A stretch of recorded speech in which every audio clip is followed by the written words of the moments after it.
Regulatory Services meeting.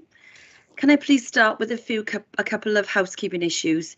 My name is Karen Bowen and I'm the Democratic Services Officer supporting the meeting today. No doubt when we commence the actual agenda, the Chair will make further introductions. However, can I please advise that this meeting is being live streamed and recorded for archive purposes on the Council's website, on the Vale of Glamorgan website. For the benefit of those viewing online, could we please limit the use of the chat facility to ensure that all discussions take place in the meeting itself, unless, of course, you have any audio or camera issues. And then if you could please contact me directly so that we can try and sort them out as best we can. Should you wish to speak, please use the raise your hand function in the Teams software and wait until the Chair invites you to speak. However, if the raise your hand function doesn't work for any reason, you can also raise your hand on screen. If that fails, then you can then write in the chat facility, but we do limit the use of the chat so that everybody can hear the discussions that are going on. Can I now refer to the first item of business, which is the appointment of chair on the agenda? And under the terms of reference of the committee, this is undertaken on a rota basis, and this year is the turn of the Vale of Glamorgan Council's Cabinet Member, Councillor Rupert Sivignanum. So without further ado, could I then please make the appointment of chair to Councillor Rupert Sivignanum with the agreement of the committee today. Thank you very much. There being no dissent, we move on. Thank you. Yeah, I think is everyone okay with that then? So we'll carry on. So we go to the appointment of the vice chair, and I understand under the agreement that's with Bridgend, and that's Councillor Rees-Good, who can't attend today. So can we appoint him in his absence, please? Yes. Does everyone agree in agreement with that? Yes. And I think he's the only apology we have for absence. So unless there's nobody else, I don't think. No, Chair, you're right. We do have some officers who weren't available to be with us today, but all members are fine. Thank you.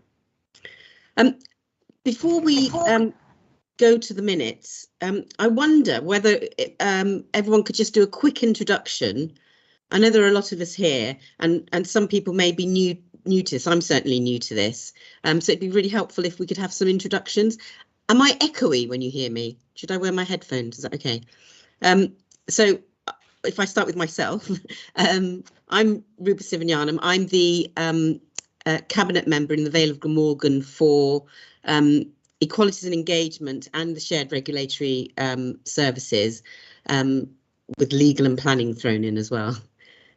So, Jason, do you want to go in the order? I've got Jason next. Yeah. Hi, Jason Bale, Acting Operational Manager for the Enterprise and Specialist Services part of SRS. Brilliant, thank you. Matt, I've got you next. I'm Matt Wakeham. I'm Assistant Director for Street Scene in Cardiff Council, but also the Senior Responsible Officer for Cardiff on Shared Regulatory Services. Thank you. Matt Baumer I've got as well next. That's all right. I'm Matt Baumer. I'm Head of Finance for the Vale of Glamorgan. I've been with the council since the start of April. Hello, everyone. Councillor Lewis. I'm Maxine Lewis. I'm new councillor for Bridgend Borough, and I'm the chair of the licensing committee for Bridgend. Welcome. Dan Diaz.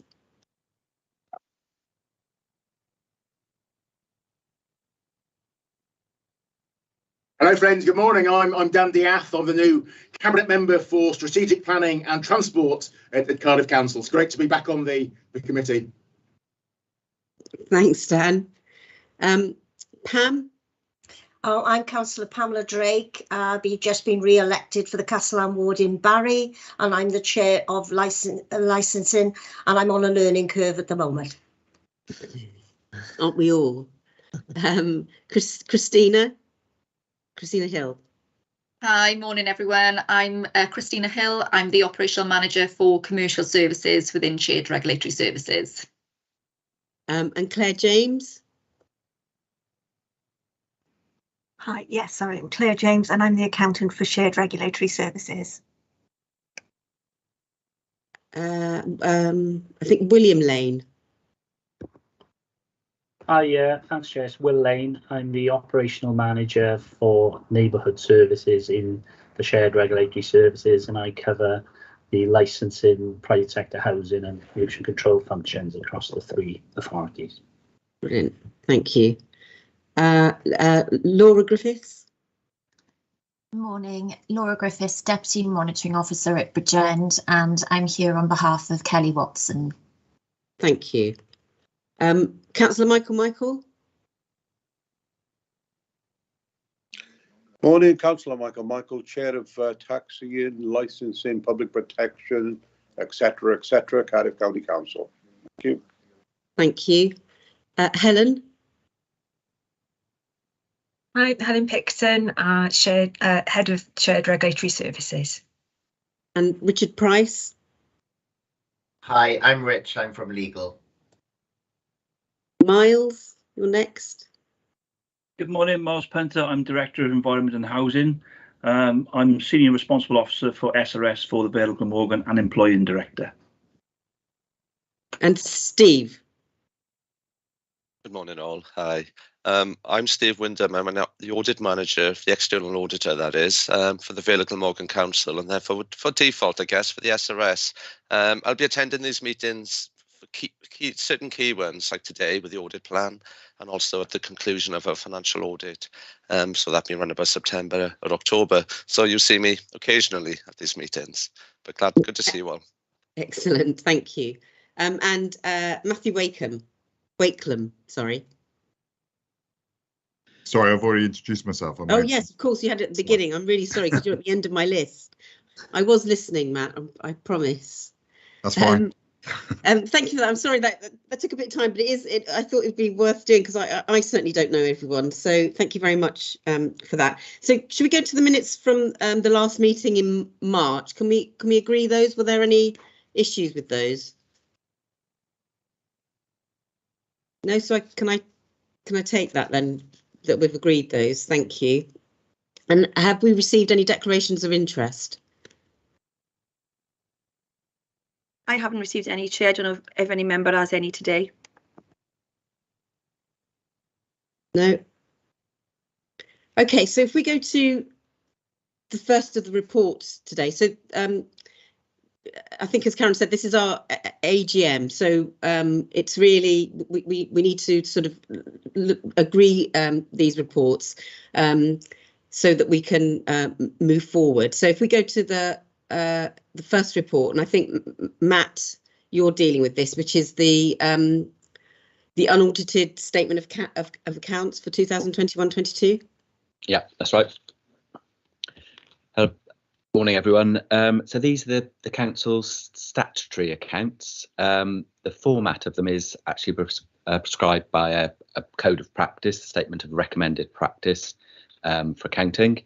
So they'll present slightly differently to the management accounts that, well, some of you will have seen during the course of the year, and actually the way in which we present the numbers in the annual report later on the agenda. We're also bound by, there's quite a bit of regulation around these, we're also bound by regulation through the audit and accounts regs on the timing of the completion of both the draft accounts and the timing of the fully audited accounts. And there's been some relaxation of those deadlines the last couple of years whilst we've worked our way through the pandemic. It is a fairly lengthy document. It's about 60 pages or so, aren't there? And I'm not going to take you through the whole document. You'll be glad to hear, because a lot of it is fairly technical, but I'll try and take you through some of the key sections and the key messages of the in the accounts. So the first section is the narrative report, and probably this is the most accessible part of the document.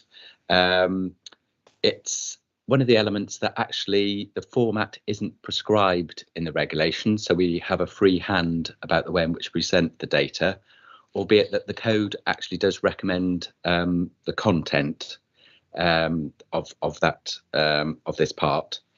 So it does give there's 4 key elements, I guess, to it. It needs to set out the setup and governance of our shared arrangement. It needs to give a summary of the financial position. It needs to give some coverage to the performance of the service over the last 12 months against our corporate priorities, and it needs to have a forward look.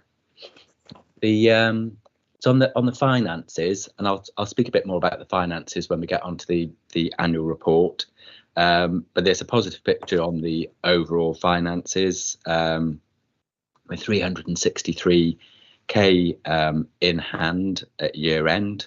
And those that some will be disaggregated, shared across the partners when the full external audit is complete. The numbers presented in the narrative are the same format as our management accounts in this section. So we've tried to give a simple overview, and then the subsequent sections will need to comply with the accounting arrangements in the code.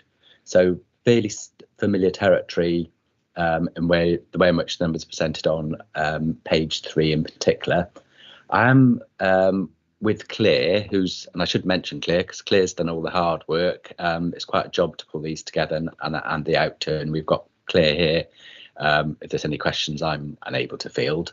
But we're just going to have a look at the presentation of the table on the bottom of page 3 and just give a clear reconciliation between the 363k variance in that second table, which is the headline number, and the 314 at the bottom of the second table, which is mainly due to the return of an implementation reserve and the treatment of the 2021 underspend. So there's a couple of adjustments that take us through from the 363 to 314, and we've had a look at that table, and we'll put that in the final accounts. Then I'm going to move on to the core financial statements, and there's a number of these. The first of which is the expenditure and funding analysis,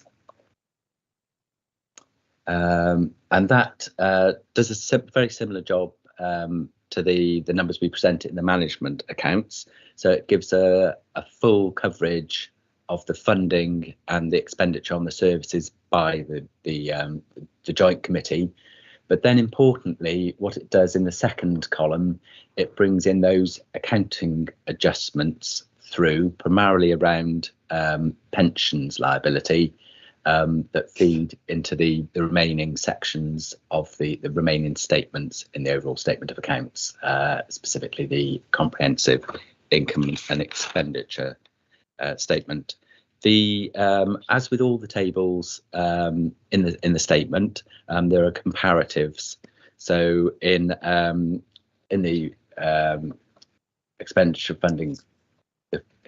funding analysis, the first table is 2021 on page 13, and then page 14 we've got the 21-2 numbers.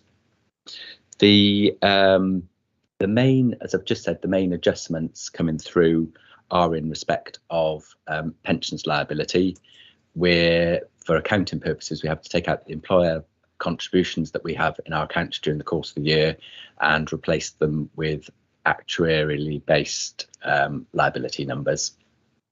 So that's the expenditure and funding assessment. The next statement is the movement in reserves. This is very much as it says on the tin, it's the movement of the reserves over the past 12 months. Well, indeed, the last 24, because it brings the position forward from 31st of March 2020, so it does the previous financial year as well. You'll see in the first column, these are the numbers that be more familiar to you. So there's been the surplus in the year of 314k, given overall balance in usable reserves at the end of this the financial year 21 to just over £1.1 million. The committee already does have commitments against that, especially around some of the staffing pressures. And then there's the unusable reserves. So these are typically accounting entries and aren't backed up by cash and any spending power for the committee. The main one this number does unfortunately dominate the accounts, is the pension reserve. So that's the pension liability matched by a reserve.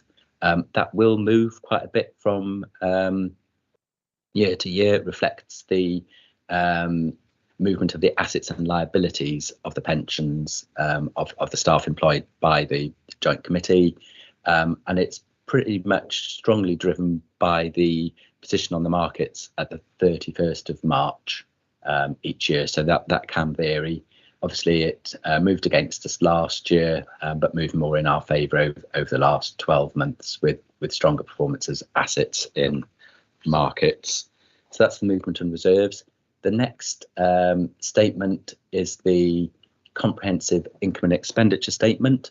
And this contains pretty much the same information as the expenditure and funding analysis. So I'm on page 16 now. Comparative years, but also a little bit more detail, a further level of detail than is included in the EFA, the expenditure funding assessment statement. So that brings in gross expenditure and income as well as the presenting their contributions from the local authorities. Then the next statement is the balance sheet. And if we strip out the pension adjustments in here, all the pension items, then this is really looking at the committee's debtors and creditors at year end. There's not been very much movement between the 31st of March last year and the 31st of March this year. I guess the main movement has been in short-term debtors, and that's just a timing issue where contributions from some of the authorities were received a couple of days into the next financial year, so we need to put a debtor in for those. So nothing out of the unusual on the balance sheet. The next statement is the cash flow, and that's on page 18. What this statement essentially does is take all the non-cash items out of our year-end deficit, so the 1.946 million.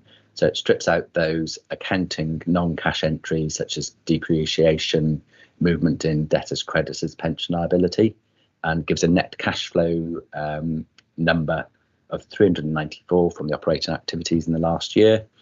It then compares that with the previous year's figure and shows us broadly cash in hand of 413k at the end of the year. So that's the cash flow. And then there's a whole number of pages setting out the accounting policies. So those are the way in which we account for all the income and expenditure of the committee. I'm not going to go through those, but obviously happy to take any questions.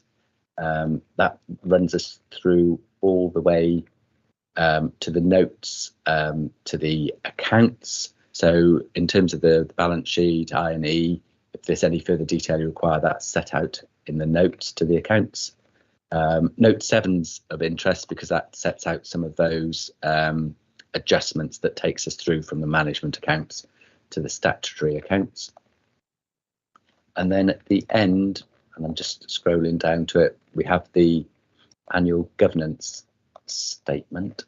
We'll get there in a moment.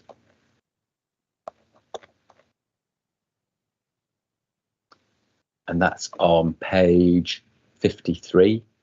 So this statement assesses the internal control arrangements for the Joint Committee and the work of internal audit during the course of the year.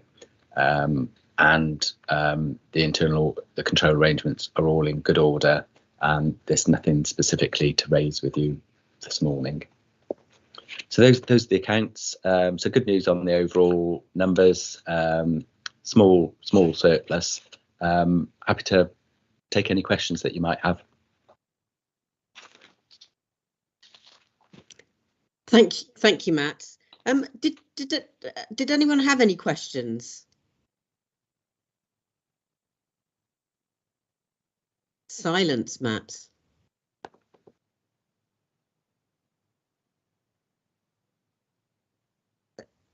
I guess if there's anything people want to ask after the committee, they can do, and we'll Steve's going to talk about the audit plan, but during the course of the audit plan, if they want to come back with any questions to myself or Claire, members are very welcome to do so. Brilliant, thanks for that, Matt. So we need to agree this so that these can be signed, don't we? So yeah. So can we agree that, committee? I'm taking the silence to be yes. Yes. Thank you.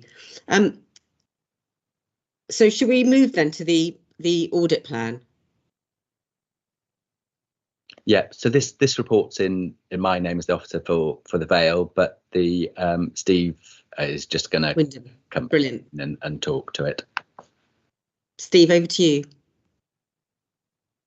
Morning, thank you, Chair. Yeah, I can certainly very happy to say a few words about the audit plan.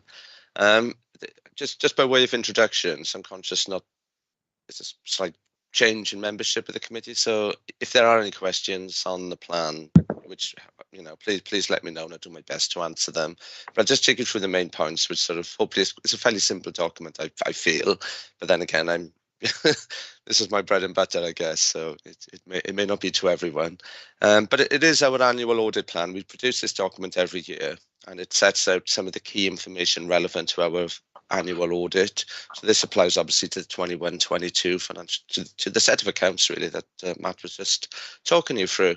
But I'll briefly take you through the main contents, and you know, and at the end I'll pick up any questions you might have on the document. But paragraph 9 in the audit plan sets out really, I suppose, what are the key issues we've identified from our planning work?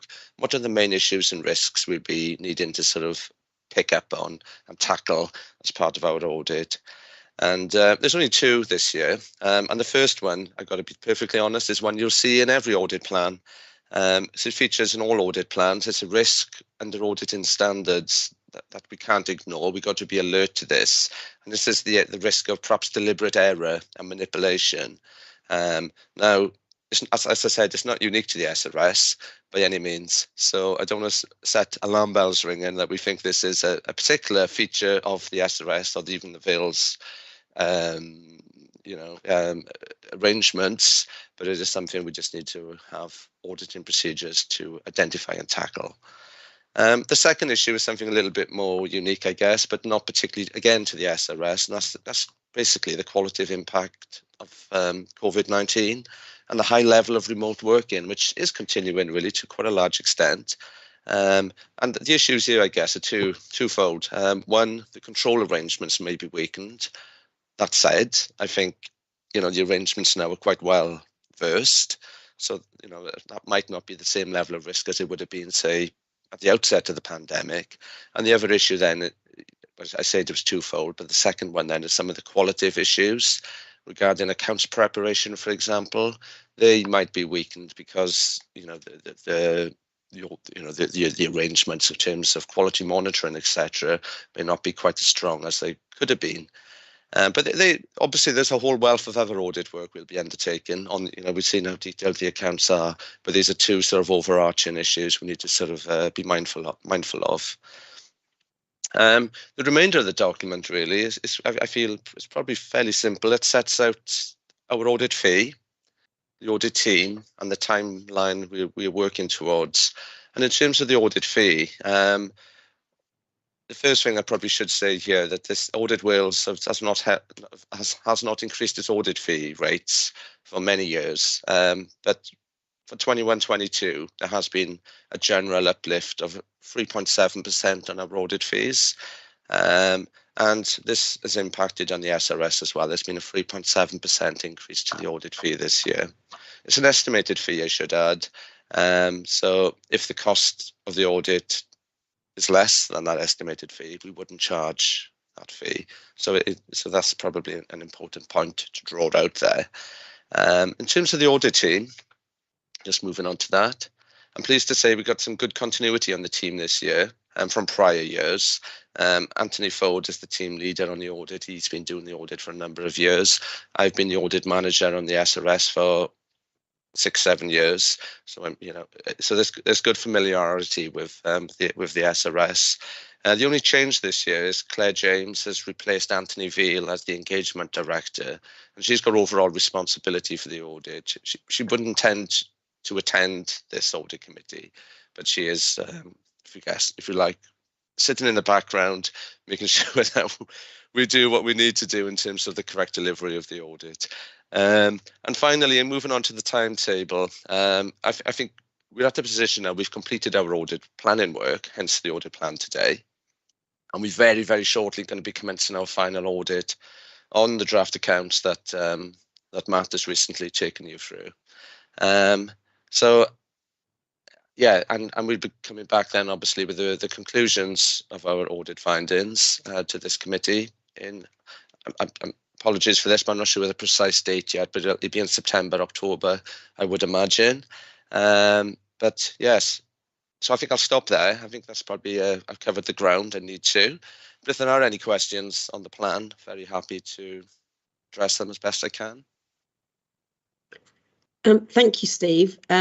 I had noticed the fees had gone up very slightly, so that's noted. Are there any questions from any of the members? Obviously, if there are questions once people have listened and digested, then as Matt and Steve have said, they're very happy to take any queries after this meeting. So again, this is for noting so that you can go forward with. Is it for September now? The audit or later? We'll be starting the audit in a matter of days, imminently.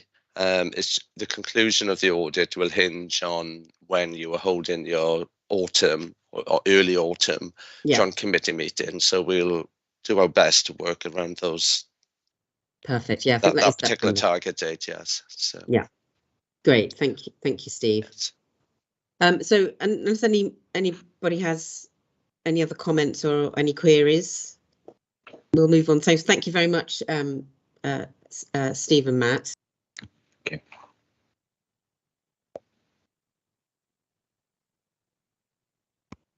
I apologise, I was muted.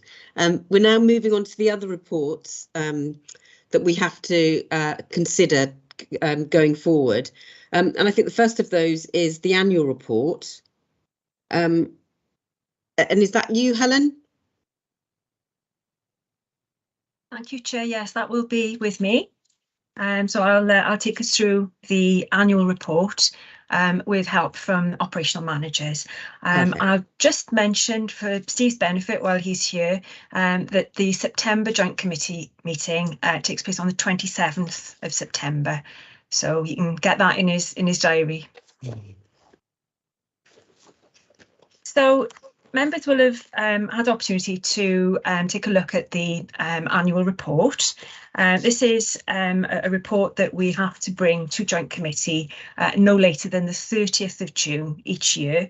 And it really is, as the name suggests, a report that updates on the operational and financial performance of the service for the preceding year, so the financial year just finished. I can take you to 1.3 in the background section. This is actually the 7th report produced under this requirement of the Joint Working Agreement, covering the financial year 21-22.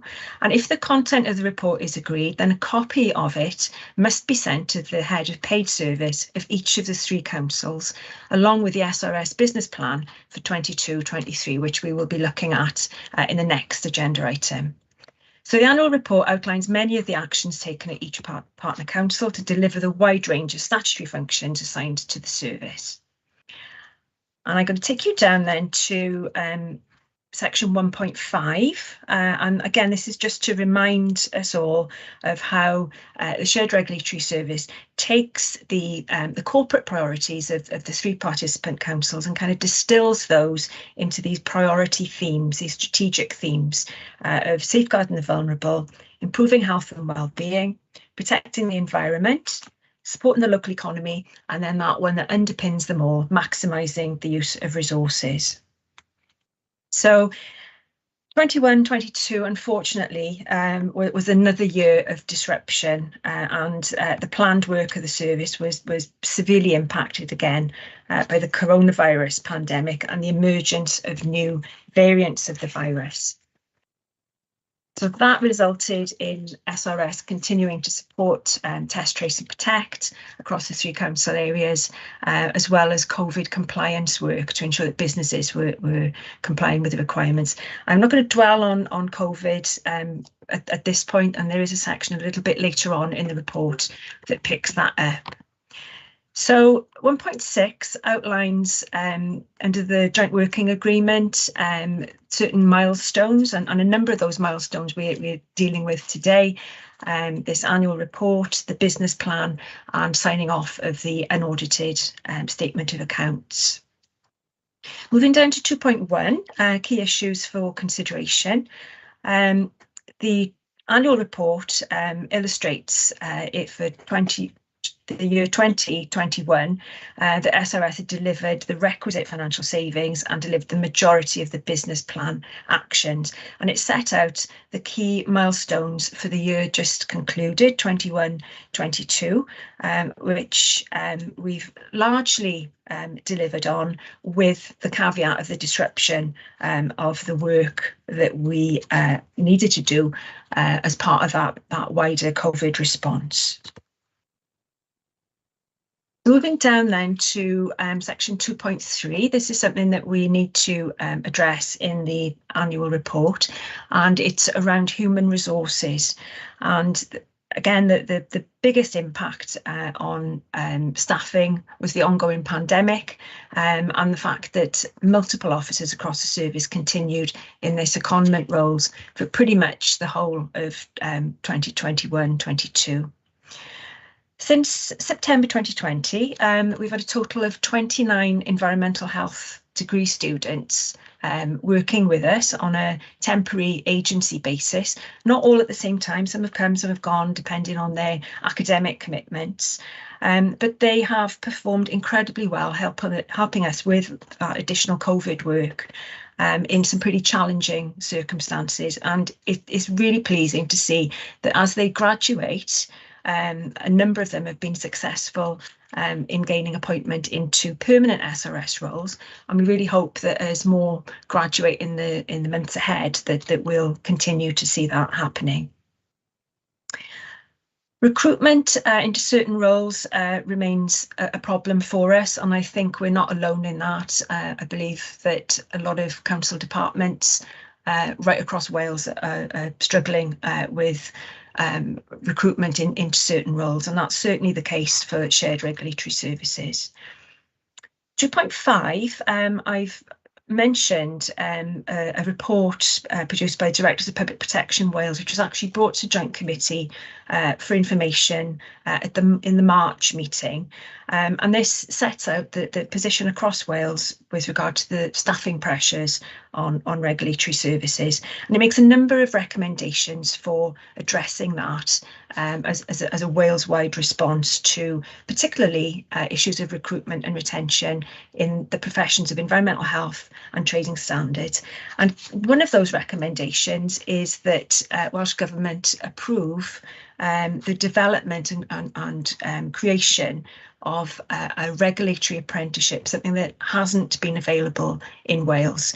It has been available in England for about 4 years and is delivering some really good results. So we are keen that happens in Wales. We have the same opportunities, and Welsh Government have given the green light for that development, which we're absolutely delighted about, and that will form a key part of our strategy for dealing with recruitment and retention pressures. I'll move down to 2.7, and again within human resources, taking a look at the sickness absence levels for the service.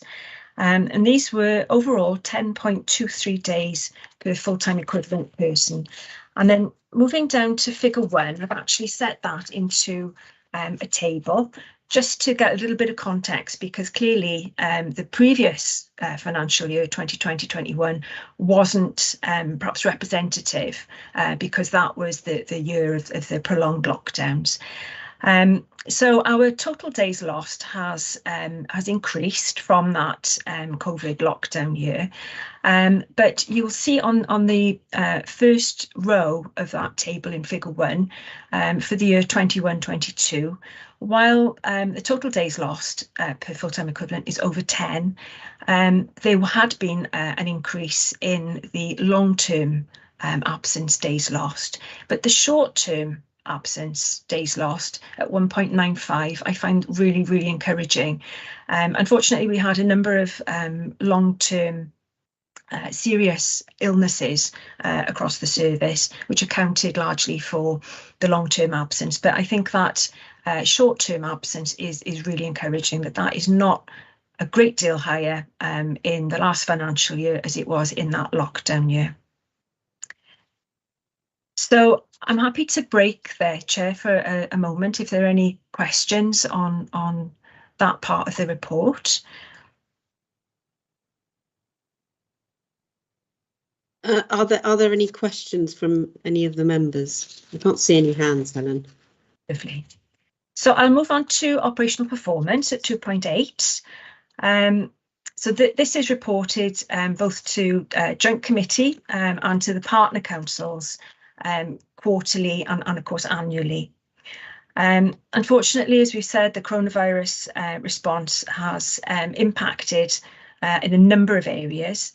And while all the statutory documents were published on time, the service was unable to complete certain planned activities as a result of those pressures.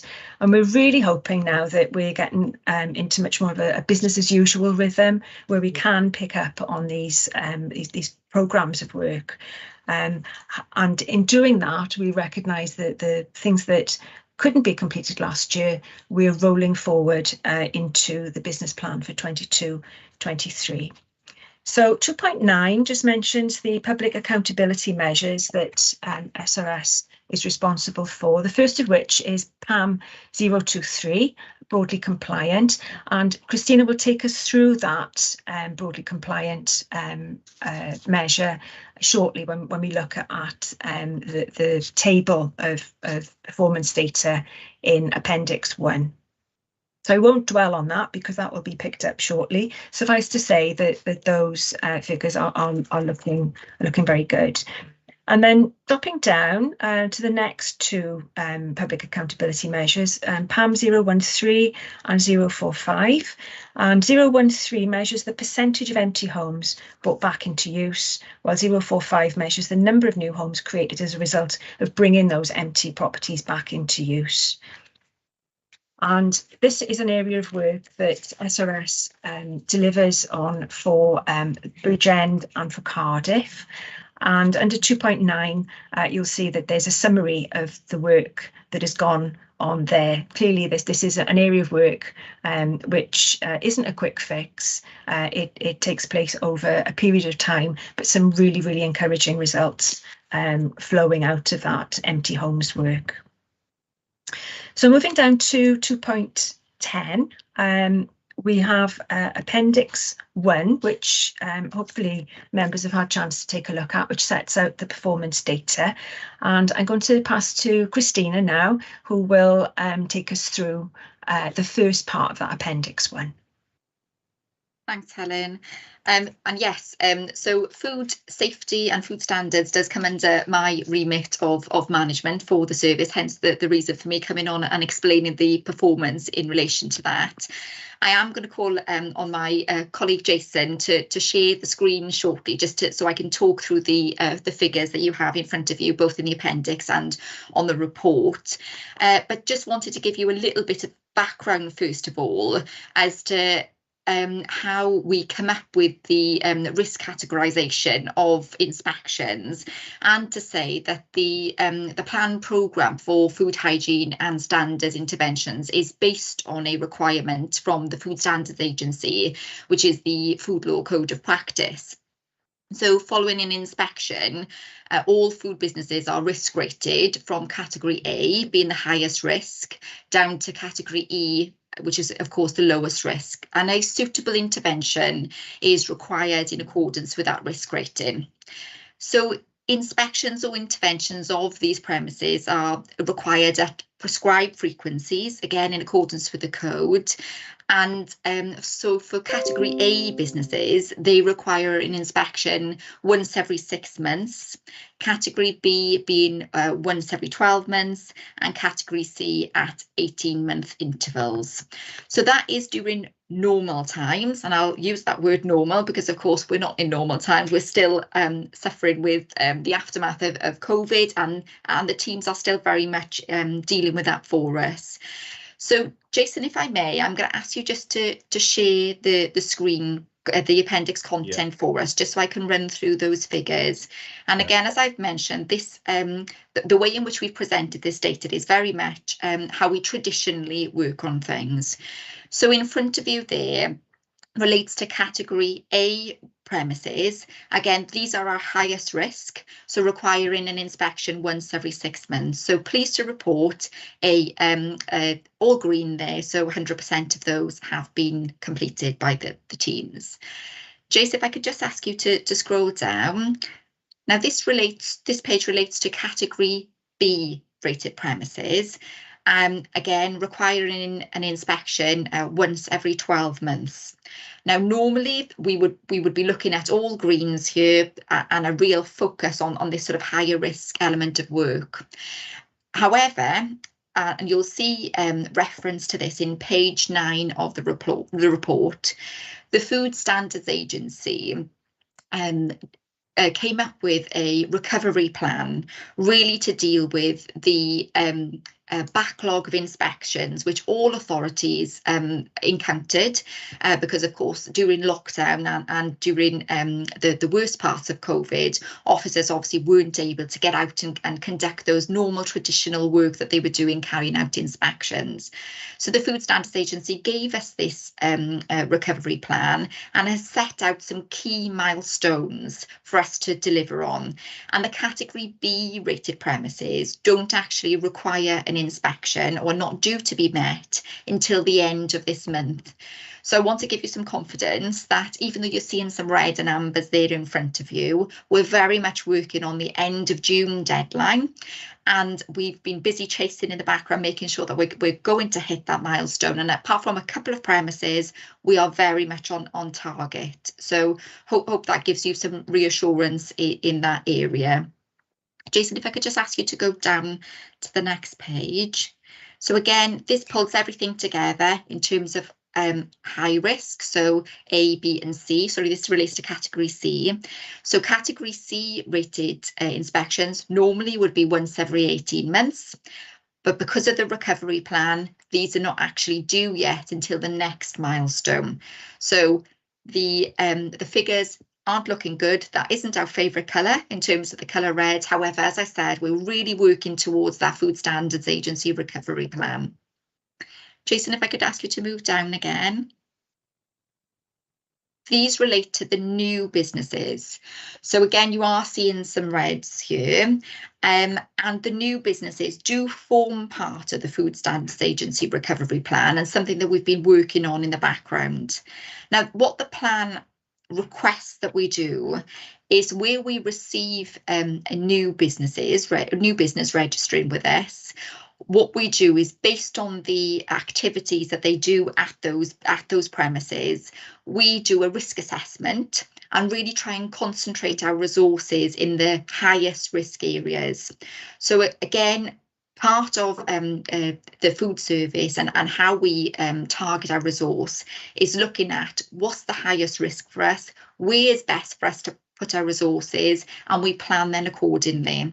So again, all that, albeit that is looking, like red performance, not quite where we need to be in terms of target. We are working on that in the background, but I just wanted to give you some explanation that we are really targeting on those higher risk premises where our resources really required. Jason, if I'm just going to move on to the next page. Now this as Helen explained, broadly compliant is a PAM for us as well. All greens there in front of you. Now, that isn't a statistic that we can actually control, because in terms of broadly compliant, it's featured on what we find out on inspection. So that is in terms of how well a food business is performing. So of the interventions and the inspections we have completed, you will see very good standard there in terms of the food establishments that we have visited. And of course, the couple that haven't met, or the other percentage that haven't met those expectations, we're of course dealing with that in terms of enforcement action or helping the businesses to comply in the background. So again, that is something that's really out of our control. It really depends on how the business perform on an inspection. Jason, I'm just going to ask you to move down again. Okay, so when we are looking at the high-risk trading standards inspections, in terms of food, we're looking at food standards here. So looking specifically at labelling, allergen control and so on. Again, we are working towards the recovery plan, the Food Standards Agency recovery plan, and the category A high-risk food standards premises aren't actually due for inspection until the end of this month. So again, we are hoping to be very much on target, apart from a couple of inspections in relation to food standards inspections. And Jason, if I could ask you to go down again. Lovely. Again, this relates to new businesses, so very much the same as food hygiene. We risk rate based on what's in front of us and focus on those higher risk inspections. That said, we are, like the food hygiene teams, we are carrying a number of vacancies at the moment in the trading standards team, and that of course is having an impact in the number of premises we are able to reach. And the final slide, I believe for me, Jason, is coming up next. So this just relates to significant breaches. So in the trading standards world, one of the benchmarks for performance is all about investigations that we are currently dealing with. Now, unless we resolve all investigations by the end of the financial year, we will never hit 100%. So as you can see, we've got high percentages there in front of you. But the reason that we haven't hit 100% is just that those investigations are ongoing, and we will the process to conclude for us to finish those up. So I've given you quite a lot of information there. And at the next joint committee, we'll be reporting the food law.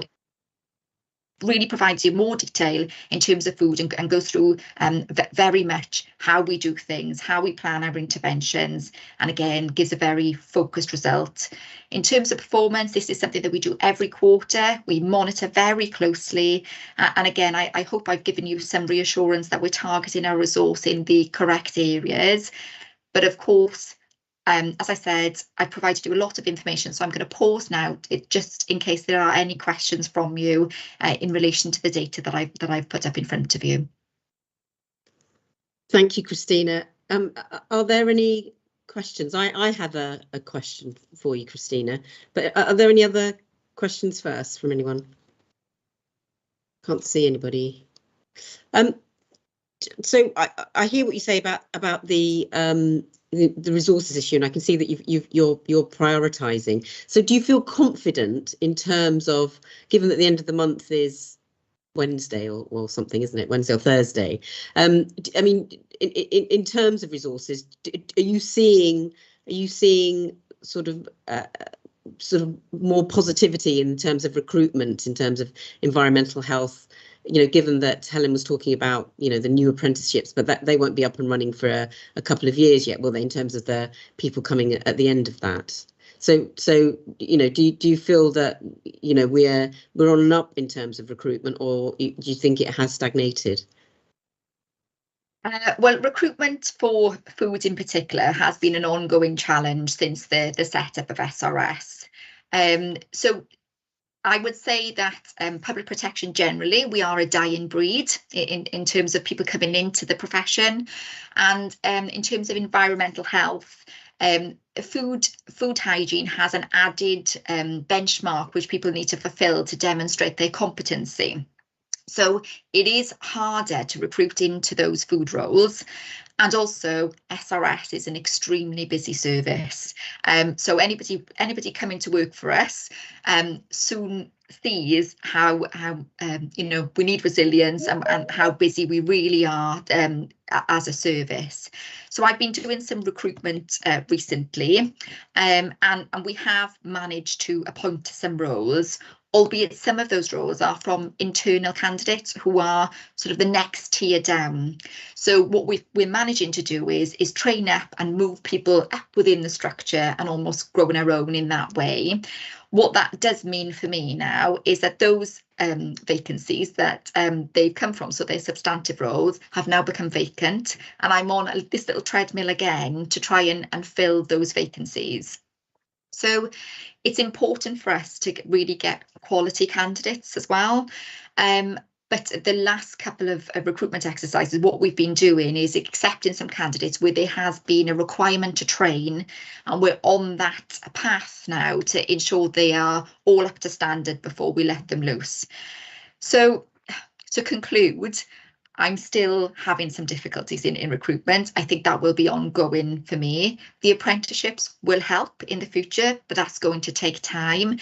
And of course, what that means is the staff that we have, it puts them under a lot more pressure because, of course, that work doesn't go away.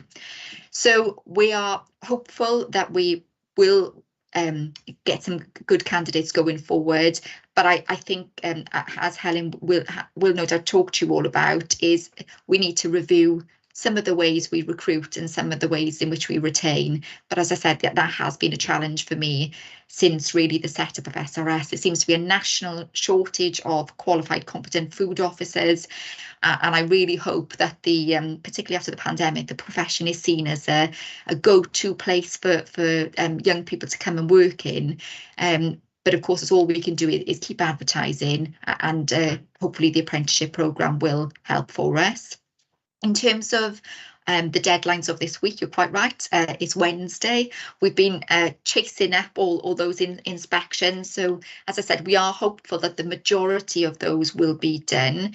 There are some exceptions of gaining access to premises, for example, where there's an issue of COVID in one premise in particular. So of course, we wouldn't be sending staff in, but for us, it's very much justified reasons why those wouldn't be completed. So we'll keep on reviewing, councillors, and we'll keep on top of things. But in terms of the next milestone, I'm confident that we'll be very, very close to achieving that, and we'll keep you apprised in terms of the recovery plan and where we are on things.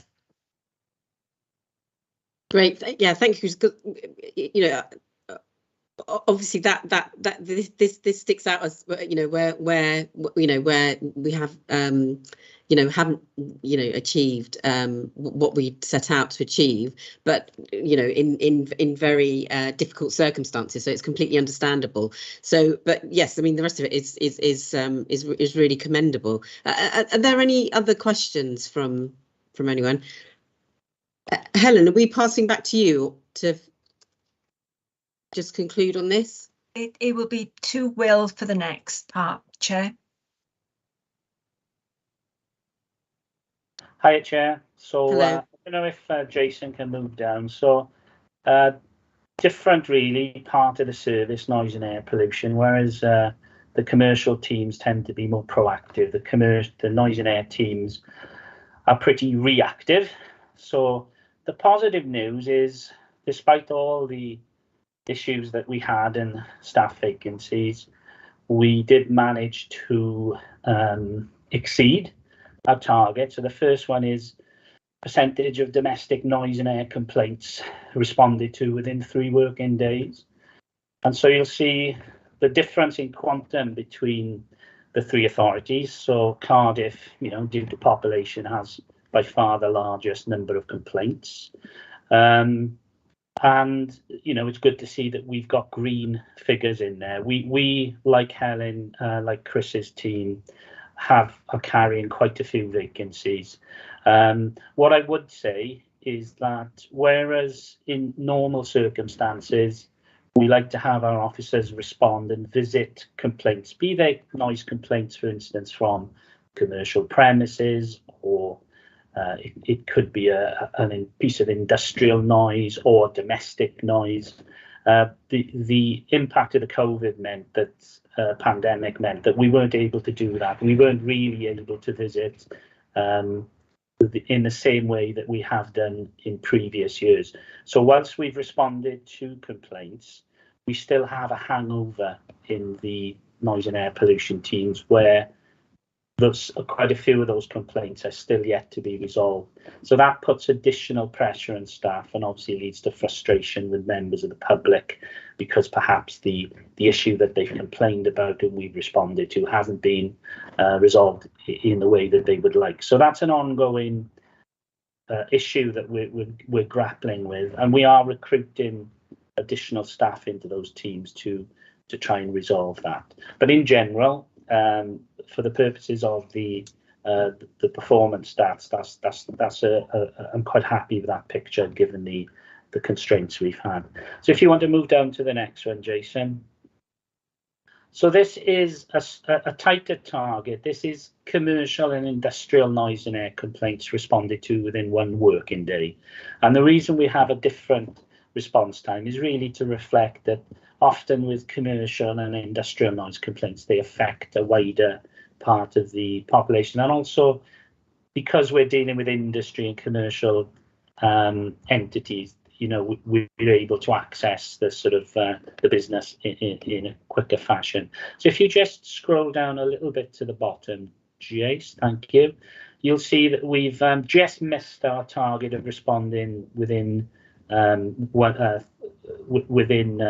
working day, but it's only by a relatively small amount. It's a handful really when you look at the number of complaints that we've received. So the target there is 75% and we're running at 71%. And again, that just reflects the difficulties that we had with COVID and some vacancies that we're carrying within the teams, partly due to the recruitment issues that all of the SRS have across environmental health, but also because we've moved staff into other areas to support, for instance, business compliance during the pandemic. And the last one I'd just like to concentrate on for noise and air pollution is if this is a target date of alarm complaints responded to within 1 day. The reason we have this is often they're dealt with out of hours, but it's where you have a property alarm sounding in the main, which is causing a nuisance to a large area. Then we try and get there as soon as possible because we have powers to get a magistrate's warrant if need be and take some action in relation to those premises. So you'll see that we've exceeded the 90% target there, which is good to know across the SRS. If you scroll on, Jace, the last target, and I don't intend to go through these in any great detail, but they're basically, I said at the beginning when I introduced myself, I manage some of the all of the licensing functions across the 3 authorities. So we have 2 licensing team managers who manage one across Cardiff, across the Vale and Bridgend, and the other one across Cardiff. And underneath them, they have obviously a host of administrative staff, and they deal with a range of licenses, be they premises license applications under the Licensing Act or gambling premises. So there's a whole range of licenses that we receive, and we have statutory deadlines that we have to meet.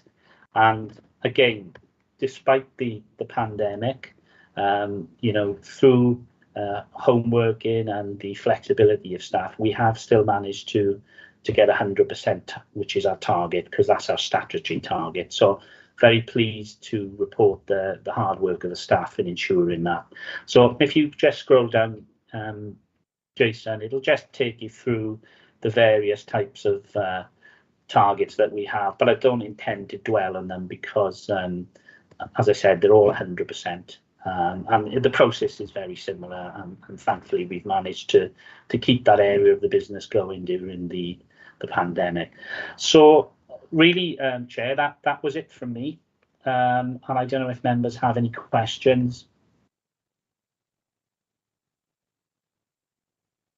Are there any questions? I mean, I guess this. I mean, the same question to you, really, around recruitment. Do you feel sort of confident moving forward? Yeah, we've recently lost one of our more experienced team managers who moved to take up another appointment elsewhere in South Wales, and I've recruited into that team manager's post within one of the pollution teams. And we are carrying some vacancies which are just going out to recruitment. The difficulty we have internally is we can tend to lose staff to each other, where they're permanent positions or they're an increased grade, and obviously it wouldn't be fair to hold on to those staff. So we do have a certain element of staff moving within the SRS. I think though the points that have been made by Helen and Chris around the profession in general and the difficulty in recruitment of staff is not just an SRS perspective issue. It's shared by a lot of local authorities, and whilst I'm confident we can fill our vacancies and that we are going to get back to our pre-pandemic levels of performance, it is a continuing issue that we have to keep on top of, and things like the work that Helen explained with students coming in is all part of that sort of process of trying to keep our staffing levels where we want them to be. And I mean, I suppose this is kind of to all of you really, just in terms of vacancies. Are there vacancies that that you're having for 6 months, a year, and in terms of your own experience, are these, has this been something that's been going on for years, or has there been certain points in which you think it's been more difficult? Well, I'm sure Christina, perhaps post-Brexit, I don't know. Yeah, I'm sure Christina would want to come in on that. But what we have found is that there has been a change in people's maybe expectations after the pandemic, and that we have some staff leaving the authority, and often the reasons sometimes given are they want to be nearer to their home, even though we've got the ability to work remotely and always have done. That there's that element. So the issue we have is the churn of staff. So whilst we have many staff who've been with us since the SRS inception, as you get newer staff in, particularly if you're recruiting younger staff, they sometimes want to experience different areas of the profession, and that can be an issue. It's entirely understandable. They want to build their career, but it means you're continually trying to fill those roles. So I don't know, Chris, if you've got anything you'd like to add to that. Yeah, thanks, Will. And yeah, I agree with everything in which you've said. There is a churn of staff, particularly in my area. As I highlighted, SRS is an extremely busy service to work for. And in terms of pay, we sort of fall in line with other authorities. We've seen, particularly during the pandemic, that people have reevaluated lifestyle and they are looking to work closer to home. And some have fed back that they were looking to go and work in perhaps quieter local authorities where they would be able to receive the same sort of financial reward for a quieter life, should we say. So I think that is a factor for us in SRS. We're a high risk, busy area of work with is fast paced, fast moving, and what we find is we're getting particularly new graduates in. We put the work in terms of training and developing staff, and unfortunately some of them do move on to other areas of work. For us, it's retaining those staff, it is key, and of course all the effort that goes into training and developing those people, both on SSOMs and the team managers, it is that's a lot of work in itself. So Helen will talk to you about and has been talking to you about a recruitment and retention strategy. So we'll work on that in the future, but really we need to put some plans in place to get off this treadmill of employing and losing staff. Great, thank you both. I don't think there are any other questions. Helen, do you want to just sort of finish off this report with the summary? Yes, thank you, Chair. So just to take you through the remainder of the report, I've mentioned at 2.12, Appendix 2, and this gives some context into all that other work that was going on as a result of the COVID response, when unfortunately we weren't doing as we would have wished on our traditional performance metrics. And just to highlight some of the facts and figures from there, over the space of the year 21-22, 5,876 visits to businesses to check on compliance and assist them to comply, 130 statutory notices issued for non-compliance. And another big area of work there was doorstep checks on returning travellers to make sure that they were self-isolating correctly and all was in order. And there was 1,665 doorstep checks, so a huge amount of work. And hopefully that puts into context the reason why we haven't done quite as well as we would have wished on our traditional measures. Moving down to 2.13, I've mentioned here Appendix 3, which hopefully members will be able to take a look at. And this gives an account of all the prosecution cases that have concluded in that financial year. Only 24 concluded in the last financial year. A regular year would be over the 60 mark. Again, this was the aftermath of COVID and some delays in the court system, but a really good range of different types of cases to read through.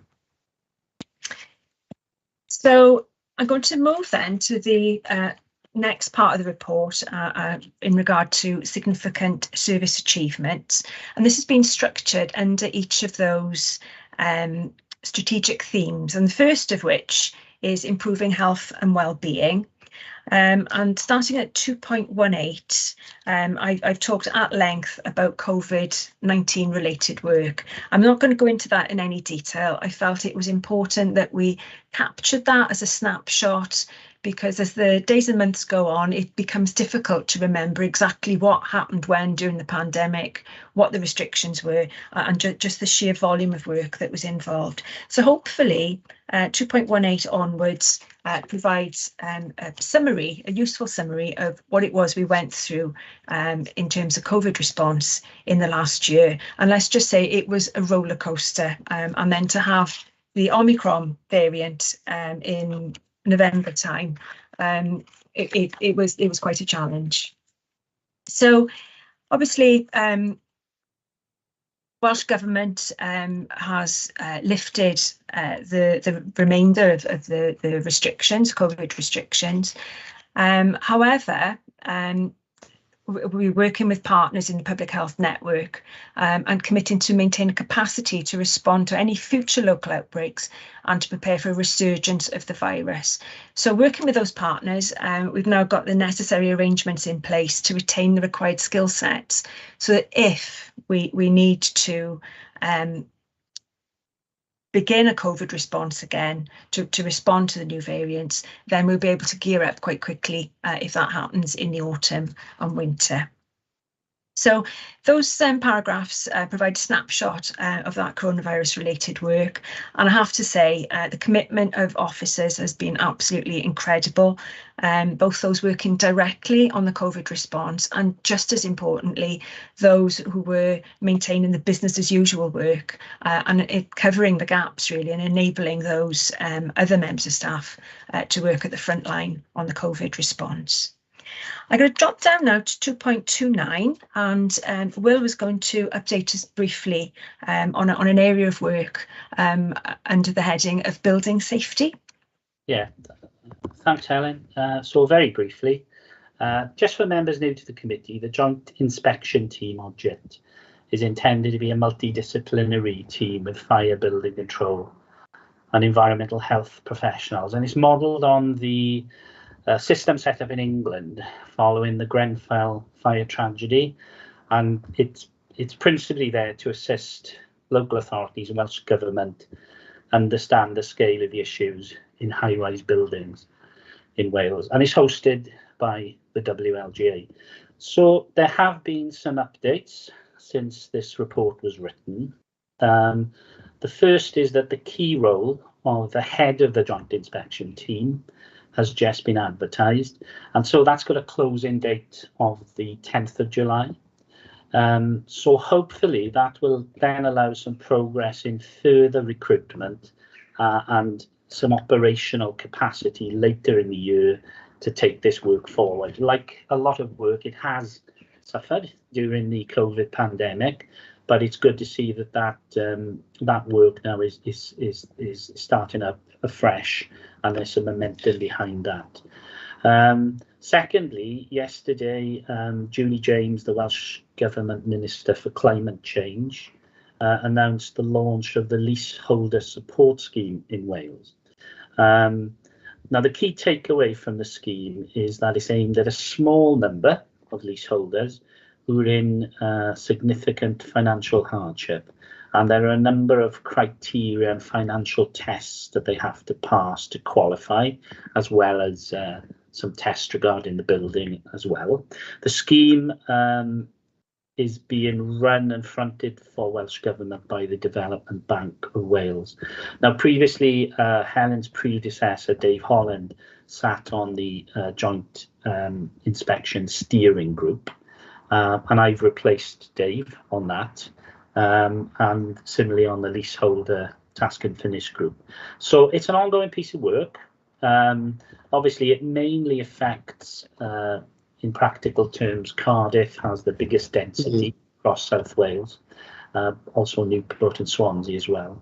But we'll continue to feed into this area of work, and obviously then we can report back to members any implications as the agenda moves forward. So just a very brief update with some latest breaking news, as it were, around that important area of work. Okay. No, that's very helpful. That's very helpful, Will. Thank you. Okay, I'll hand you back to Helen now. Thanks, Will. So, Chair, if I can pick up on the next heading, which is safeguarding the vulnerable.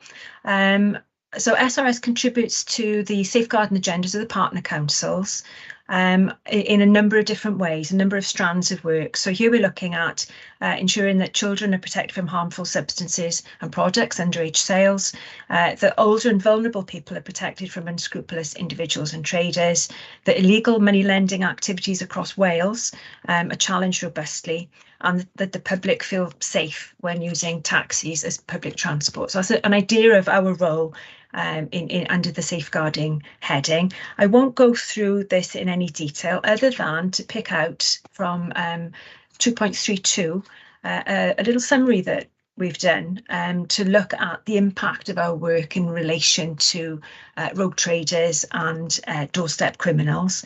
And some statistics there, I think, show just what an impact that is having. So over the course of 21-22 alone, although there were only 6 concluded cases in that time frame with regard to doorstep crime and rogue trading, we were successful in getting a combined total of nearly 10 years in custodial sentences for those criminals. Some compensation for those affected by those crimes, but a number of proceeds of crime investigations are ongoing, and it's hoped that when they conclude that more compensation will be flowing from that for those affected. So that will bring us down to the next heading, which is protecting the environment. But I'm happy to pause there briefly before handing to Jason if there are any questions on that last section. Are there any questions from any members? No, we can go to you then, Jason. Oh, there is. Sorry. Just come in. Councillor Lewis. Yeah, I'd just like to say congratulations on those cases, and it's good to see that they're not getting away with it. Thanks, Councillor Lewis. Jason. Thanks, Chair. Yeah, just give you go over some headline information from the work undertaken last year under the Protecting the Environment heading. So looking at environment, but also animal welfare. And a key area of focus that our animal welfare team deal with is illegal breeding and looking for illegal puppy breeding. Since lockdown, there has been a huge demand for puppies, which we saw through 21-22. And the prices of puppies can be quite extraordinary, really. So a Labradoodle puppy now goes in excess of £1,300, while French Bulldogs in excess of £1,700, and the American Bully puppies on average over £2,000. So it's not surprising there has been an attraction of rogue elements to this, where they are making very quick profits, but obviously, as in doing this, the welfare of the puppies are very low on their priorities, and a lot of the unlicensed breeders do not consider the welfare of the puppies. Just to give a quick summary of two cases we looked at last year that concluded, was one where American Bully puppies were being sold via Facebook. So after the investigation and execution of a warrant, 5 breeding bitches, 3 male dogs were found, and 8 puppies were found at this property. All but 2 of the puppies had their ears cropped, which under the Animal Welfare Act, that is considered an animal mutilation and is illegal. As the investigation looked into it in a bit more detail, the owners, it was established that they had 67 dogs were registered with one vet practice alone. So in concluding the case, the defendant was sentenced to 16 weeks custodial sentence. He was fined £1,200 in order to pay nearly £10,000 worth of costs. Thankfully, he was also banned for a period of 8 years for keeping any animals, and doesn't have a right to reply to that ban for a period of 5 years. Another case looking at puppy breeding was a much larger case. We investigated a couple where we investigated these. Breeding bitches were not being identified to have enough time to recover after giving birth to 1 litter, and really overbreeding these dogs. So when a warrant was executed at this property, we found 28 dogs at the property, but also equipment in terms of laboratory equipment, where there was a centrifuge machine, microscopes, and equipment for storing and collecting dog semen and for taking the blood. So what they were actually doing to these breeding bitches were actually artificially inseminating them. Further warrants were undertaken at 2 separate properties, and a further 30 dogs were discovered at these 2 properties. The investigations identified that between 2014 and 2020, this couple bred 67 litters, and of those litters, 43 of those litters were actually delivered between 2018 and 19, and 1 dog was actually delivered 6 litters within a 4-year period. So you can just really see the overbreeding that this couple was doing to these dogs, and this in itself causes hereditary defects to the puppies. This was a successful case. The couple were fined £19,000 each. They had to pay our prosecution costs of over £43,000. And also under a proceeds of crime hearing, they've been ordered to repay a total cost of £372,000 or within a 3-month period, or face a 2-year prison sentence. Just moving on to 2 aspects, further aspects of the team. We do, in terms of protecting the environment, and a key area of work is our air quality. So on behalf of the 3 local authorities, SRS ensures that each of the local authorities meet their statutory duties under Part 4 of the Environment Act, where we have to monitor and report on air quality within each of the separate local authorities. So on Bridgend, the 2021 annual progress report still showed that there were some air quality issues in an area of Bridgend around Park Street. This area actually has an air quality management area declared. And we're currently working and progressing in terms of finalising the air quality action plan to try and reduce the air pollution in this area to bring it into compliance. So in March 22, we took an update report to Bridgend Cabinet, which set out some modelling work that we undertook on some key measures that we've been looking to implement. And those measures, when the modelling work was undertaken, showed that they pretty much bring Park Street into compliance, although there are a couple of areas where there still will be some further work to be undertaken. So we're just about to launch the public consultation shortly on that air quality action plan, which will help us look at sort of the public's perception of these ideas and get some further feedback on them so that we can then finalise the plan before submitting it to Welsh Government later this year. In Cardiff, the annual air quality report for Cardiff did actually show that at all the monitoring locations in Cardiff, we did have compliance with the nitrogen dioxide annual objective. But we really think that these results were impacted on the ongoing and continued COVID lockdowns and reduction in traffic and travelling that was seen throughout the pandemic. One of the key areas of the work that we are working with Cardiff still is their work with Welsh Government and the legal direction that was issued in Cardiff back in 2018 and delivering the Clean Air Plan.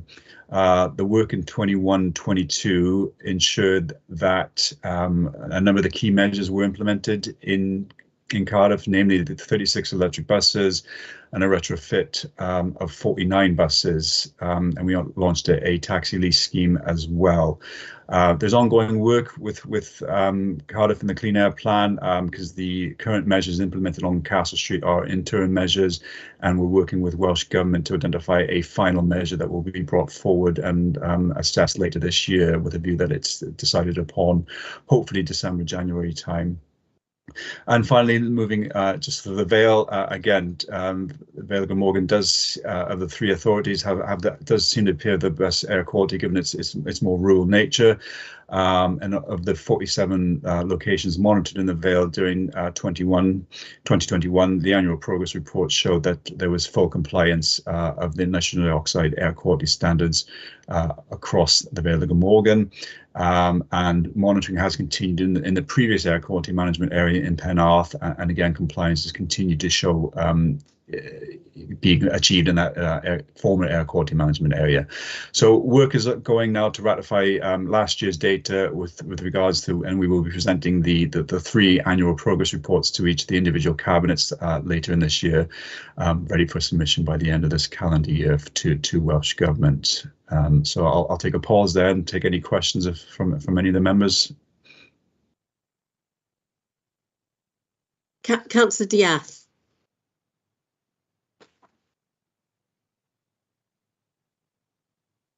Thank you, Chair.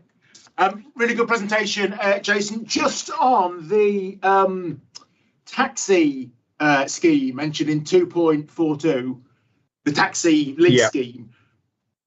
How successful has that been? Has there been a high take-up, or is it kind of, have we struggled to get people to want to participate? Yeah, so the taxi lease scheme, there's two aspects of it, Councillor. There's one being run by the city region, which is a 30-day free, it's completely free to the taxi drivers, and that's working across the 10 city region schemes. So there has been uptake of that scheme because obviously the taxi drivers are getting a free vehicle and free charging over a 30-day period, but it's to try and give them a flavour of the vehicles and how that can work. So there has been uptake of that vehicle. There has been some feedback on that, mainly around the charging time of the vehicles and how long they hold the charge.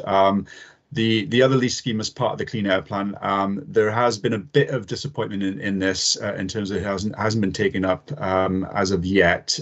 So we're working with Welsh Government. We've just set up a task and finish group looking at the scheme, trying to understand really what else we can look at in terms of amending the scheme to really increase that uptake of the vehicles. And really, I think a key part of this will be the increase in infrastructure in terms of the charging across Cardiff, but also across elsewhere across the region as well, really. So we're trying to work with Welsh Government on this just to try and identify if there's key areas we can identify to improve the scheme and get that uptake to increase, really. Sure, guys. Good to know. Thank you. Yeah, thank you, Jason. Are there any other questions on that, or any other issues? That was really good, Jason. So it's also like reading a little thriller, isn't it? Some of it.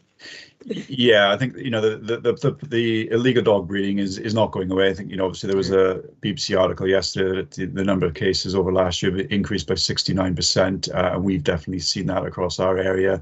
One of our animal welfare officers is actually seconded into a national operation, basically looking just at dog breeding. So she does that on a part-time basis, but really leading the way on it, really just to try and reduce these number of cases and improve the welfare of dogs, across Wales. Brilliant, thank you. Helen, back to you. Yeah. Or you? No, I think it's gone back to Helen. Yeah. Yeah, back to me. Thank you, Chair. Conscious is a bit like Wimbledon, isn't it? Back and forth, back.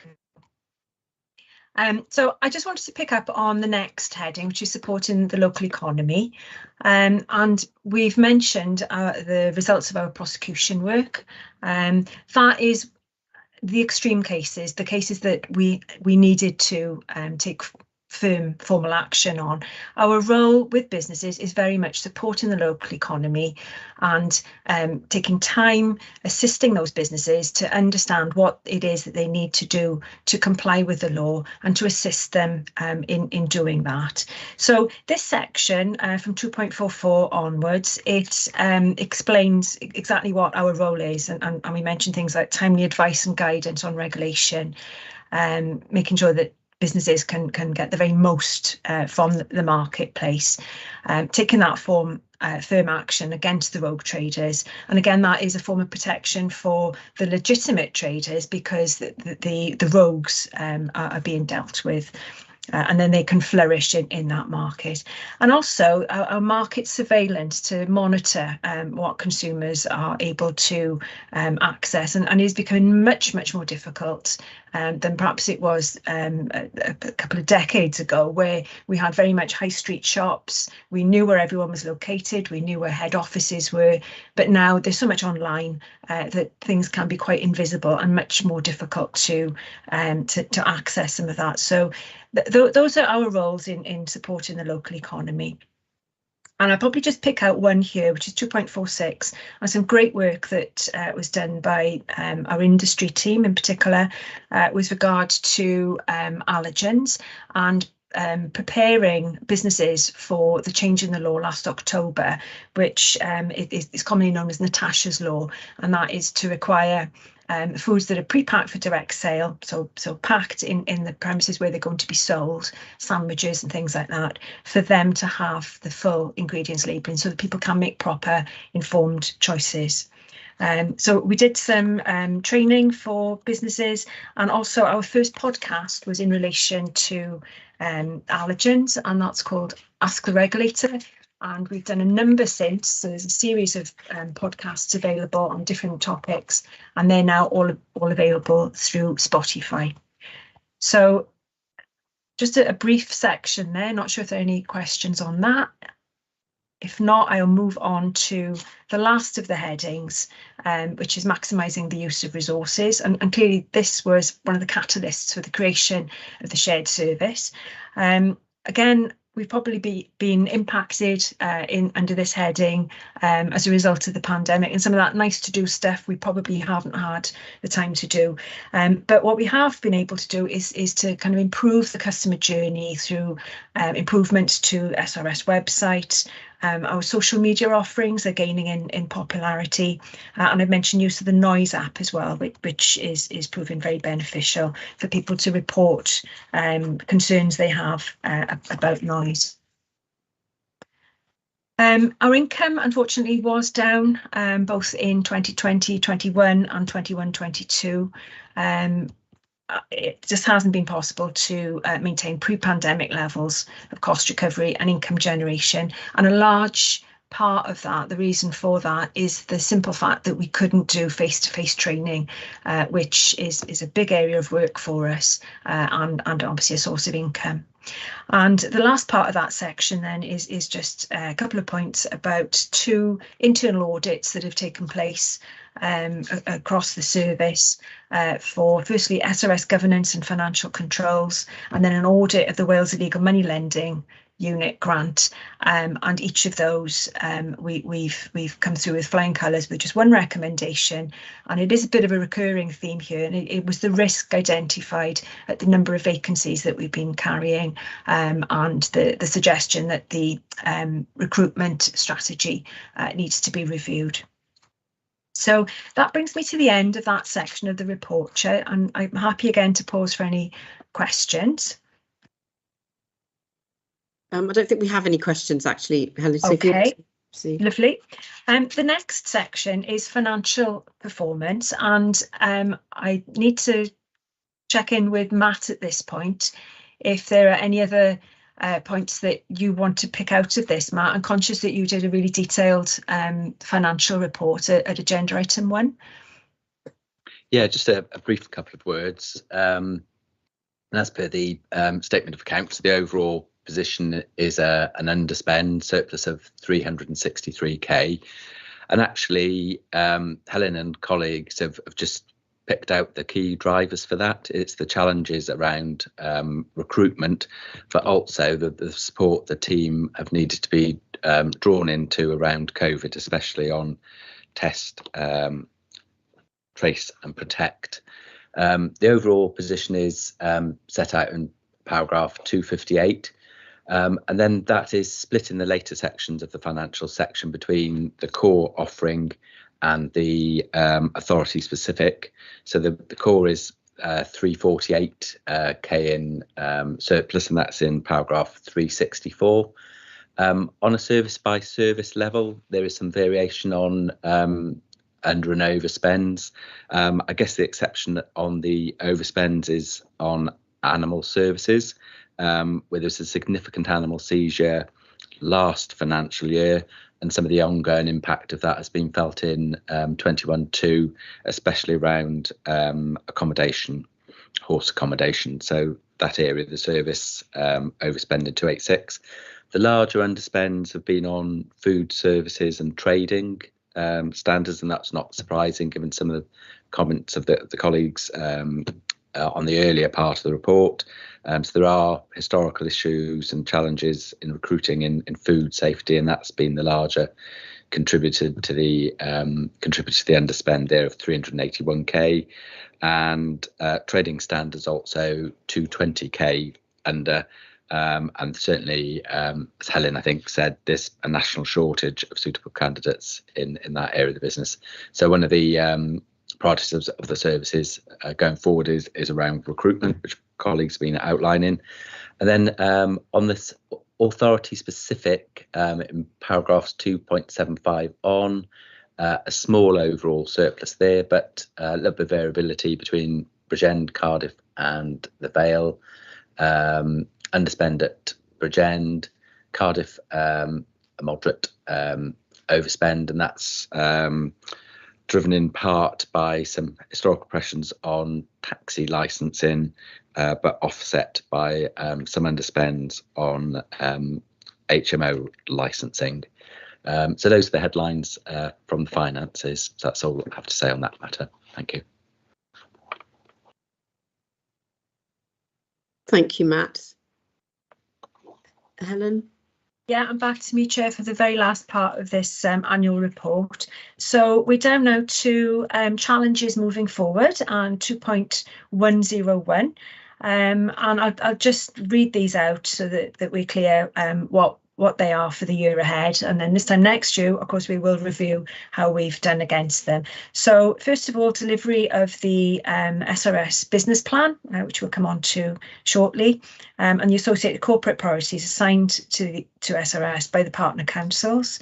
To support the partner councils in any resurgence of COVID, and that's what I mentioned previously about needing to gear up if there is an issue with variants of concern and numbers start to pick up and Welsh Government put restrictions back in for whatever reason. We need to monitor the implementation of new legislation, and we're aware that there are a number of pieces of new legislation which will be coming through in the next year or 18 months, and we will be putting measures in place to be able to deliver on that. Contributing to the climate change goals for each of the partner authorities, and a particular area of interest is through the enforcement of environmental controls, such as those regulating energy efficiency in the private rented sector. Consulting with staff to develop a recruitment and retention strategy, and produce actions for short, medium and longer term to attract, develop and retain skilled staff. And that, I think, is the theme that's run through this whole report. It is a big issue for us, and one that we'll be working on over the summer.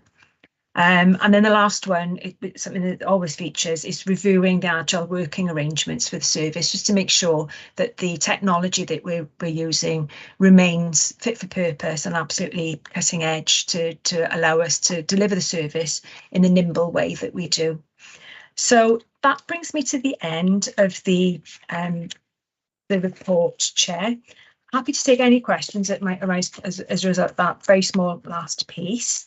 But otherwise, to bring us back to the recommendation, the Joint Committee approves the report and authorises the Chief Executive of Vale of Glamorgan Council to forward a copy of it to the heads of paid service for the other partner councils. Thank you, Helen. So are there any questions? And if not, are we happy to approve this? Helen, it was a really thorough report, and thank you for going through it in so much detail, especially for new people here. Actually, it was very informative, so you know, thank you very much for that. I am aware that this meeting is meant to go on until 12, so you know, I just so people know, we've got 2 more reports to go through. So are we happy to approve this going forward and happy for this to be signed off? I think that's a yes, Helen. Thumbs up from Councillor Drake. So wonderful. The next is our business plan. Is it the business plan? Yes, the business plan. Is that you, Helen? Yes, it is, Chair. So I will take you through this very briefly. The benefit of doing this after the annual report is that a lot of the themes we've already covered. Brilliant. Yeah, so just the highlights were brilliant. Yes, yeah. So just really quickly to take you through this paper. Again, the joint working agreement requires us to prepare a business plan for the year ahead, and it's quite specific about what the business plan needs to do. So we need to identify proposals for service activities, business and financial objectives, efficiency targets, business continuity planning, risk management. The list goes on, but we have a formula whereby we cover all of that in the document, the draft document, which is in the appendix to the report. So I've mentioned in the presentation we did for the previous report how the corporate priorities of the 3 partner councils are reflected in all that we do, and it's through that golden thread, the line of sight, and kind of been distilled through those corporate priorities or those service priorities that we've set out. Improving health and well-being, safeguarding the vulnerable, etc., that these actions then are delivered. So it's converting, the business plan converts the vision, what needs to be done, taking into account the requirements on the service, any new or emerging issues, and then converting that into actions. And hopefully members will have had opportunity to look through the business plan. It's bright, it's bite-sized pieces of information. We try to make this engaging as possible so that people will pick it up and read just bits and pieces, if not the whole thing. So this year, the business plan reflects the achievements of the service and the demands placed on it again over 21-22, particularly in relation to the COVID response. But the new plan will be looking much more at our business as usual rhythm. We have consulted with a number of stakeholders in health, the police, trying to think who else now. Food Standards Agency. So it's some of our key partners we've engaged with to seek comments and feedback on the draft report. And we have had a number of sets of feedback which have been really positive. So I don't think there's any point in me labouring this, because, as I say, it follows that format of taking each of those priority areas and reflecting on what we've done in the previous year and what we intend to do in the current year, and then summarising that right at the end with the actions that we'll deliver on, and we will be measured against quarterly over the course of the year. So probably all I need to say, Chair, on that one. I'm happy to take any questions either on that or the content of the business plan. Thank you, Helen. Again, yes, as you say, I think we have we've had a really good picture of what it's been like for the last year. Well, more than the last year, and in terms of how we're recovering from that. So that is really helpful, and I know that members have had an opportunity to have a look at the very colourful business plan.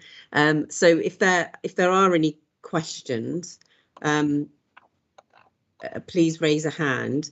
But thank you. I mean, thank everyone for this, Helen, because it is really good. And actually, you know, I know we've talked about recruitment and things this morning, but actually, it's a really good news story for, you know, partnership working and you know, actually demonstrating it how it really works in practice. So you know, this is really really good stuff.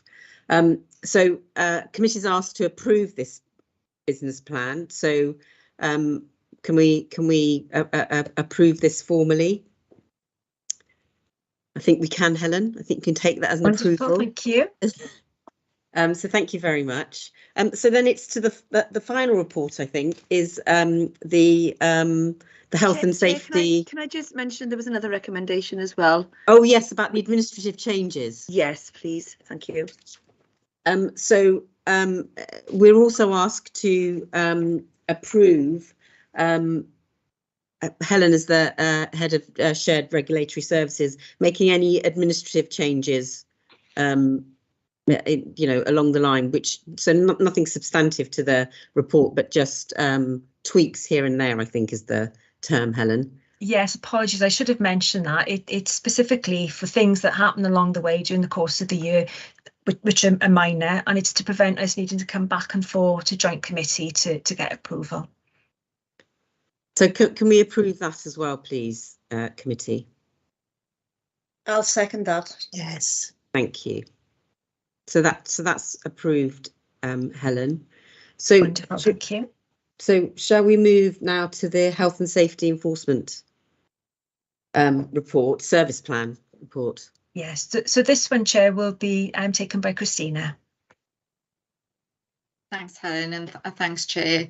Again, like the last report, I'm not proposing to spend very long on this. You've all obviously had the papers and had the opportunity to read and digest the health and safety enforcement plan. Just wanted to give you a little overview as to why we bring this to you and the requirements in doing so. So local authorities have a duty to produce a health and safety enforcement plan that's endorsed by you as elected members and makes clear the arrangements for contributing to current Health and Safety Commission priorities. So this is required by the Section 18 of the Health and Safety at Work Act. The plan just really seeks to take account of local needs while addressing national priorities. And the service plan must identify both reactive and proactive work, including details of planned work for the year. The Health and Safety Executive requires each local authority to complete an annual return, which is the LAE1 return, which we have done, detailing the work activities undertaken in the previous year, and details of that can be found in the Health and Safety Enforcement Plan contained in Appendix 1. So as I've said, the health and safety team deals with matters through both reactive and proactive work, and there are approximately 10,000 premises across the region that require a range of health and safety interventions, such as inspections, surveys, monitoring and advice and guidance. In terms of the year ahead and looking forward, the proactive work plan that we have is Legionella management, solid fuel and gas safety in commercial catering, indoor trampoline parks and indoor adventure parks, and indoor leisure and soft play facilities. Now, in terms of the recommendations, and what we're asking you to do is to approve the 22-23 Health and Safety Enforcement Service Plan that's attached in the appendix. And again, like the other report, to authorise Helen as the head of service to make administrative amendments should the need arise. Now, happy to take any questions from you. Conscious that that was a very quick, smooth introduction, but as I said, I'm sure that you've all read and digested the information there in front of you, which is fairly comprehensive, but I'm here should any questions be required. Do I have any questions from the committee? I had just one quick question, Christina. You know, on the objectives, do we set it as our, as the shared regulatory authorities for ourselves, or is it something that's imposed on us? So some of them are imposed. They're imposed by statute and requirements of legislation. Others, as I said, in relation to proactive interventions, we gather sort of local and national intelligence and then decipher what it is that we're going to concentrate on for that financial year. So authorities will differ based on the demographics and the type of premises that they have in their area. Of course, with us in SRS, it's quite wide in terms of we're very big, and we've got the capital city along with 2 more rural authorities as well. So yeah, for us, we have more objectives than most authorities, but that's really our size and scale. Yeah. So yes, it was just that it was the difference in those objectives. So that's really helpful. Thank you. So unless anybody has anything else to add, can we approve this report, both recommendations? So again, with the administrative allowing the head of shared regulatory services to make any administrative changes without coming back to the committee. I'd like to move that. Thank you, Councillor Lewis. So thank you very much, Christina.